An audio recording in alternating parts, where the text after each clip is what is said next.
Everyone, welcome to pop Minecraft. তো আজকে আমরা তৈরি করতে চলেছি একটা ঘর, মানে আমার জন্য নয়, আমার ঘোড়াদের জন্য। আসলে আমি ঘোড়াগুলোকে খুব কষ্ট করে বড় করেছি, তো আমি চাই না যে ঘোড়াগুলো আমাকে ছেড়ে চলে যাক। তো তাই জন্যে তাদের সেফটির জন্যে আর আমার সেফটির জন্যে আজকে আমি ওদের জন্য একটা দারুণ ঘর তৈরি করতে চলেছি। আপাতত আমি ঘোড়াগুলোকে এখানেই রেখেছি, কারণ আমি চাই না যে এরা আবার অনেক দূরে হেঁটে হেঁটে চলে যাক। তো তাই জন্য আমি এদেরকে আর কি একটা বেড়ার মধ্যে বদ্ধ করে রেখেছি। তো এই জায়গাটা তো অবশ্যই আমাকে ভাঙতে হবে, আমি জানি না এরা কোথায় কোথায় চলে যাবে। তো তার আগে আমি তোমাদেরকে দেখাই আমার ছোটুর মারাত্মক স্পিড। কেন আমি বলছি যে এদেরকে আমি হারাতে চাই না, যেমন হচ্ছে এ হয়েছিল আগের বারের ফার্স্ট। তো তোমাদের দেখাই কতটা বিশাল স্পিডে ছুটতে পারে, কত বেশি এর হেলথ, কত বড় বড় জাম্প করতে পারে, শুধু তোমরা নিজেরাই দেখো কত স্পিডে এ ছুটতে পারছে। এছাড়া সকল ঘোড়াগুলোই কিন্তু মারাত্মক লেভেলের, লিটারালি জাম্প, স্পিড, হেলথ তিনটেই দারুণ। কিন্তু এই সকল ঘোড়াগুলো কিন্তু প্রকৃতভাবে আমি পাইনি, এদেরকে আমাকে তৈরি করতে হয়েছে। আর তোমরা যদি পারো এই ভিডিওটা চেক আউট করতে পারো, এই ভিডিওতেই কিন্তু আমি এই সকল মারাত্মক লেভেলের ঘোড়াগুলোকে তৈরি করেছিলাম। তোমরা যদি পারো তোমরাও করতে পারো। এছাড়া বন্ধুরা কাজের কথায় আসা যাক, আমি ভেবেছি বন্ধুরা এই জায়গাটাই ফ্ল্যাট করে আমি এইখানে এদের জন্য ঘরটা তৈরি করব। তো তাই জন্য আমি এই জায়গাটা একটুখানি সমান করে নিয়ে তোমাদের সাথে দেখা করছি। তো যেমন তোমরা এখন দেখতে পাচ্ছ, আমি পুরো জায়গাটাই প্লেন করে ফেলেছি, যেমনটা তোমরা দেখতে পাচ্ছ। আমার মনে হয় না যে এত বড় জায়গায় ওদের বাড়ি বানাবো বা ঘর বানাবো বলে। আমি ঠিক এখান থেকে শুরু করব। আমি এখানে ব্রিক্স ব্যবহার করছি, আমার কাছে অনেক কটাই ব্রিক্স পড়েছিল, তো তাই জন্য সেগুলো আমি ইউজ করছি। আর শেষ হয়ে গেলেও নো প্রবলেম, আমরা কিন্তু ক্লে দিয়ে খুব সহজেই ব্রিক্সগুলো তৈরি করে নিতে পারবো। এইটা হচ্ছে বন্ধুরা আমাদের এন্ট্রেন্স। তো তাই জন্য আমি এই জায়গাটা একটু বেশি চওড়া করেছি, 6টা ব্লক মতন চওড়াই রেখেছি, আর উপরে 4টে ব্লক মতন উঁচু করে নিচ্ছি। এর ফলে এটা ঠিক এরকম দেখতে লাগছে। এরপরে দেওয়ালটা চওড়ায় আমি এই 2টো ব্লক ইউজ করছি। তারপরে আমি বাড়ি থেকে অনেক কটা কাঠ, ডিপ স্লেট স্টোন এবং পাথর নিয়ে আনি।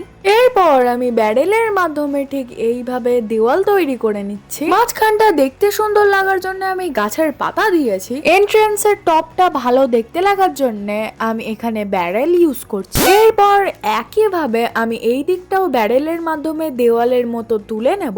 এরপরে আমি কবাল ডিপ স্লেটের মাধ্যমে স্টোন কাটারে নানান ধরনের জিনিসপত্র তৈরি করে নেব। এইগুলো কিন্তু আমরা এর ছাদ হিসাবে তৈরি করতে পারি, এগুলো কিন্তু খুবই সুন্দর দেখতে লাগবে। তাই আমি এখানে ডিপ স্লেট টাইলস এর মাধ্যমেই কিন্তু পুরো ছাদটা তৈরি করতে চলেছি। সর্বপ্রথমে তো ভিলেজার্সদের বাড়ির ছাদটা যেরকম উপর দিকটা হয় ঠিক সেইভাবেই আমি চারিদিকটা প্রথমে ঘিরে নেব। তারপরে ঠিক এইভাবে স্টেয়ার্স লাগিয়ে নেব। এরপরে এন্ট্রেন্সের উপরের ছাদটা তৈরি করার জন্য আমাদের সর্বপ্রথমেই লাগবে ক্লে, কারণ ক্লে থেকে আমরা তৈরি করতে পারবো ব্রিক্স, এবং তার মাধ্যমেই কিন্তু আমরা এন্ট্রেন্সের ছাদটা তৈরি করব, না হলে অতটা বেশি সুন্দর খুলবে না। তো সর্বপ্রথমে তো আমি ক্লেগুলো মেল্ট করে নিচ্ছি, মেল্ট করে ব্রিক্স তৈরি করে নিচ্ছি। এরপর আমি তার মাধ্যমে ব্রিক স্টেয়ার্স তৈরি করে নিচ্ছি। 12টা আমার মনে হয় 12টাই অনেক, কারণ আমি তো শুধুমাত্র এন্ট্রেন্সের এখানেই শুধুমাত্র স্টেয়ার্সগুলো ইউজ করব, আর বাকি জায়গায় আমি ডিপ স্লেট স্টেয়ার্সই ইউজ করব। ঠিক একই পদ্ধতি অনুসরণ করে আমি উপরটা তৈরি করে নিয়েছি। এর নিচে আমি এই ব্রিক স্টোনের স্টেয়ার্সগুলো ইউজ করব ঠিক এইভাবে, শুধুমাত্র সামনের দিকটা ইউজ করলেই হয়ে যাবে। এর মাধ্যমে দেখো আমাদের এন্ট্রেন্সের গেটটা কতটা বেশি সুন্দর দেখতে লাগছে। আর এইখানে যেইভাবে ঠিক জিনিসটা তৈরি করেছি, এই একই জিনিস আমি এন্ট্রেন্সের ওই দিকেও তৈরি করব। তার আগে আমি জানালার মতন ভাইব দেওয়ার জন্য এখানে এই ওয়ালগুলো লাগিয়ে দিচ্ছি, যাতে আরো সুন্দর দেখতে লাগে। এরপর এই একই জিনিস ওই দিকেও তৈরি করে তোমাদের সাথে দেখা করছি। তো যেমনটা তোমরা এখন দেখতে পাচ্ছ, আমি এগুলো তৈরি করে নেওয়ার পরে আমি এই দুদিকেই দুটো হোয়াইট কালারের গেট লাগিয়ে দিচ্ছি, যাতে ভিতর থেকে হর্সগুলো মানে ঘোড়াগুলো যাতে বাইরে না বেরোতে পারে। এরপরে বন্ধুরা আমি পাশটা তৈরি করে নিচ্ছি, ঠিক এইভাবে ওয়াল লাগিয়ে দিচ্ছি। তারপরে এখানে আমি পাতাগুলো লাগিয়ে দিচ্ছি। আমি কি করবো আমি বুঝতে পারছি না, তো তাই জন্য আমি 3টে মতন গ্যাপ রেখে তারপরে আবারও আমি বিল্ড করা শুরু করছি। ঠিক এইভাবে আমি পাশটা তৈরি করেছি। এরপরে তো এর উপরে ছাদটা হয়েই যাবে, তখন আরও বেশি সুন্দর দেখতে লাগবে।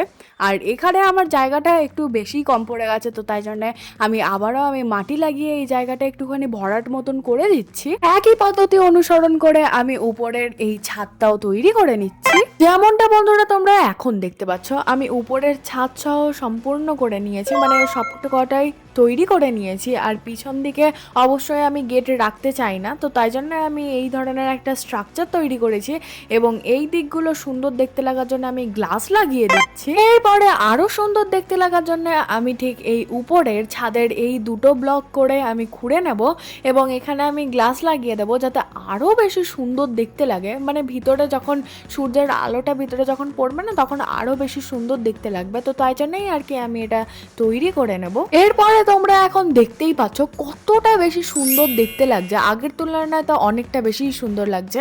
আর এইখানে আমি তোমার বেড়ার মতন তৈরি করে নেব, এখানেই আমাদের কিন্তু ঘোড়াগুলোকে রাখবো। তো এখানে রাখার জন্য আমার ঘোড়া খুঁজতে বাইরে বেরিয়ে পড়েছি, কারণ ভাই আমি আমার ঘোড়াগুলোকে খুঁজে পাইনি আমার ওয়ার্ল্ডে। তো তারপরে মানে ওয়ার্ল্ডেই আছে, বলতে চাইছি আমার এরিয়ার মধ্যে তো খুঁজে পাইনি।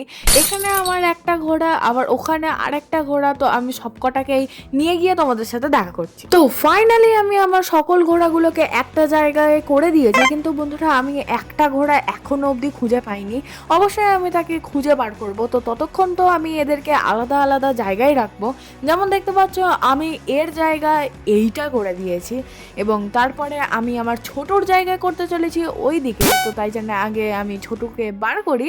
যেমনটা তোমরা দেখতে পাচ্ছ ছোটু ওইদিকে ঘুরে বেড়াচ্ছে, কিন্তু ছোটুকে আমি এদের থেকে আলাদা করে দেবো। আর এর স্পিড তো ভাই মারাত্মক লেভেলের, তোমরা তো জানোই। একে আমি চেষ্টা করব এর ভিতরে রাখতে, কিন্তু দেখো ভিতরে আমি এখনো অবধি এখানে কিন্তু ব্যারিয়ার দিইনি। তো তাই জন্য আবারও বাড়ি থেকে পাথর আনতে হবে, স্টোন কাটার ইউজ করতে হবে, ওয়াল তৈরি করতে হবে। তো ফাইনালি আমি এখানে ওয়াল তৈরি করে নিয়ে চলে এসেছি। এখানে আমি আলাদা করে দিয়েছি, কারণ একটা ঘোড়া না হলে আর একটা ঘোড়ার ঘাড়ের উপরে উঠে যাবে, এটা তো আমি একদমই চাই না। অবশ্য আমার ছোটুকে তো একটা ভালো জায়গা দিতে হবে, তাই নয় কি? এইবারে আমি আমাদের আগের বারের সেকেন্ডকে আমি ওইখানে রেখে দিতে চলেছি, যেখানটা আলাদা করেছি, যেমনটা তোমরা ওখানে দেখতেই পাচ্ছ। আর এখানে আমি একে ভিতরে এন্ট্রি করিয়ে দিয়েছি। দেখো এদের একটা জিনিস ভালো, যে আমি যখন অনেক দূর থেকে আসবো গেট না খুলে এদেরকে ভিতরে ঢুকিয়ে দিতে পারবো। আর এছাড়া আমরা এখন করব একটুখানি ডেকোরেশন। আসলে আমরা এখানে ঘোড়া পুষেছি, ঘোড়ার ঘর করেছি, তো এদের এখানে হ্যাভেল থাকবে না, এরকম তো হতেই পারে না। তো তাই জন্য আমি একটুখানি আবারও ভিলেজার্সদের ভিলেজে চলে এসেছি একটু চুরি করার জন্যে। আসলে এখানে অনেক বেশি হ্যাভেল আছে আমি জানি, কারণ না কোনোদিনও তো আমি এই ভিলেজে কিছু লুটপাট করিনি, তাই আর কি।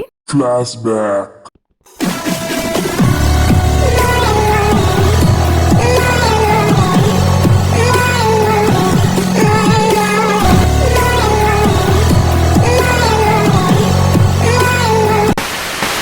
তো আমি এখানে বন্ধুরা অনেক কটাই হ্যাভেল নিয়ে যাচ্ছি, কারণ ফ্রি এর জিনিস কেনই বা ছেড়ে দেবো বলো। আর তাছাড়া এগুলো যত বেশি আমরা রাখবো তত বেশি সুন্দর দেখতে লাগবে, তো তাই আর কি। সর্বপ্রথমে তো আমি এই এন্ট্রেন্সের দুই দিকেই এইভাবে আমি হ্যাভেলসগুলোকে লাগিয়ে দেবো। আর তারপরে এই যে লাস্টের এই গেটটা যেখানে আমি বন্ধ করে দিয়েছি, এখানে আমি একটু সুন্দর দেখতে লাগার জন্য মাঝ বরাবর আমি এই হ্যাভেলগুলো লাগিয়ে দিচ্ছি। এরপরে আমি বাইরে ল্যান্টার লাগিয়ে দেওয়ার পরে এই রইল তোমাদের সামনে রেজাল্ট।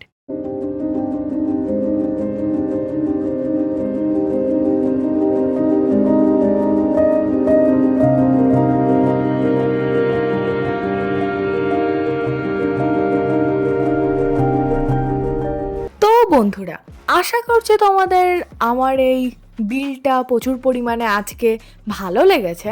যদি ভালো লেগে থাকে অবশ্যই লাইক অ্যান্ড সাবস্ক্রাইব করো। আর এই যে একটা কমেন্ট আছে, তো তুমি বলেছো যে আমার বাদামি রঙের ঘোড়াটার নাম দিতে মিন্টু, ও তোমার কথা অনুসারে আমি আমার এই বাদামি রঙের ঘোড়াটার নাম দিলাম মিন্টু। দেখো তো এবারে ওর উপরে এই নামটা দেখতে কতটা বেশি সুন্দর দেখতে লাগছে। তোমাকে অসংখ্য ধন্যবাদ এর নাম ঠিক করে দেওয়ার জন্যে। আর বলেছিলাম আর একজনের নাম দিতে, তোমরা তো ভুলেই গেছো। তো যাই হোক, আজকের মতো এতটাই। আবার দেখা হবে অন্য কোনো দিন অন্য কোনো একটা ভিডিওয়ে। ততক্ষণ বাই।